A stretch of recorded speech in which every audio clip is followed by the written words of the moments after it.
Hi bro, welcome to day 7 of என் வாழ்க்கை தத்துவம். ஸோ இன்றைக்கான டாபிக் என்னென்னு பார்த்தீங்கன்னா, நான் வந்து மேனிப்புலேஷன்ற டாப்பிக்கோட வந்திருக்கேன். ஸோ டீனேஜர்ஸ் வந்து நான் அந்த சேனல் ஆல்ரெடி ஸ்டார்டிங்னு சொல்லிட்டு டீனேஜர்ஸ்க்காக நான் ஆரம்பிச்சிருக்கேன்.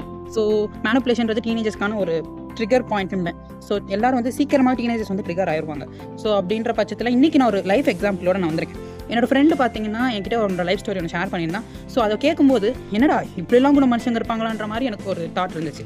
ஸோ அதனால தான் நான் வந்துட்டு இன்றைக்கி அதை வந்து ஒரு ஷேர் பண்ணி அந்த மாதிரி பீப்புள் கிட்ட வந்து எப்படி தப்பிக்கணும், எப்படி ஹேண்டில் பண்ணணுன்றதை நான் சொல்லி தரேன். மேபி எனக்குமே அப்படி ஒரு பீப்புள் இருந்திருக்காங்க, பட் நான் அவங்கள மதிச்சதே கிடையாது. அதனால் வந்து எனக்கு தெரியல அவ்வளோ சீக்கிரம்.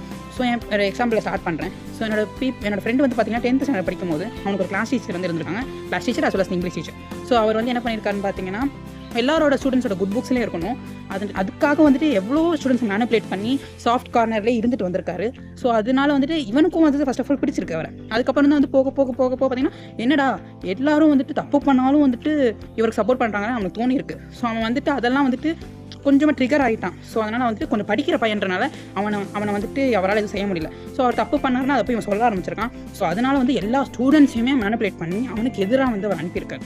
ஸோ இப்படிலாம் பண்ண போய் அவன் வந்து ரொம்ப ட்ரிகர் ஆகி சரி பல்ல கடிச்சிட்டு ரொம்ப புள்ளி பண்ணியிருக்காரு, டார்கெட் பண்ணியிருக்காரு. பட் அதெல்லாம் தாண்டி அவன் வந்துட்டான். பட் 11th ஸ்டாண்டர்ட் வரும்போது அதே ஸ்டாஃப் இவனுக்கு வந்து இங்கிலீஷ் டீச்சராக வந்திருக்காரு. அவர் வரும்போது பார்த்தீங்கன்னா அவர் வந்துட்டு இவன் வந்து ஒன்றுமே பண்ண முடியல. பிகாஸ் அவன் படிக்கிற பையன் ஒரு கிளாஸ் டீச்சர்ன்ற அந்த ஒரு பொசிஷன் இல்லை. ஸோ பொசிஷன் வச்சு தான் நீங்கள் பல பேர் வந்து அரசியல் பண்ணிட்டு இருக்காங்க. ஸோ அதனால வந்துட்டு அவருக்கு அது இல்லாதனால அவரால் எதுவும் பண்ண முடியல. ஸோ அவர் வந்துட்டு அதே மாதிரி அவனோட கூட அந்த ஃப்ரெண்ட்ஸை வந்து ட்ரிகர் பண்ணியிருக்காரு. இவன் தான் அவனை ட்ரிகர் பண்ணுறான், இவன் தான் பண்ணுறான் அப்படின்னு. ஆனால் அந்த பையனோட குட் புக்ஸில் இருக்கணும்னு இவர் ஆசைப்பட்டு அவர் கூட சேர்ற பசங்களை வந்து டார்கெட் பண்ணி பிரிக்க ட்ரை பண்ணியிருக்காரு, அவனை அலோன் ஆகணும் அப்படின்றதுக்காக. பட் அவன் அதெல்லாம் பண்ணல. After all just left handle பண்ணிவிட்டு அவன் வீட்டில் போயிட்டான். ஸோ அதே மாதிரி 12th ஸ்டாண்டர்ட் வரும்போது அவர் டோட்டலாக டிகிரேட் ஆகி அவர் வந்து சீனியர்ஸ்க்கே எடுக்காமல் ஒரு சில ஜூனியர்ஸ்க்கு மட்டுமே எடுத்துகிட்டு இருக்காரு. ஒரு சீனியர் ஸ்டாஃப்லேருந்து ஜூனியர் ஸ்டாஃபாக வந்து மாறிட்டார்.